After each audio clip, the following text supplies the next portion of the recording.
matindi ang isang damdamin, nagbabago rin. Tumitibok ngayon, bukas kaya damdamin ay ganun pa rin.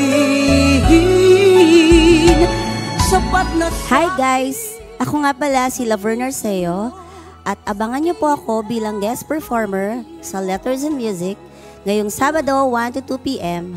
Siyempre, dito lamang sa Net25. See you po! Ang pagsuyo ay kusang magtatagal.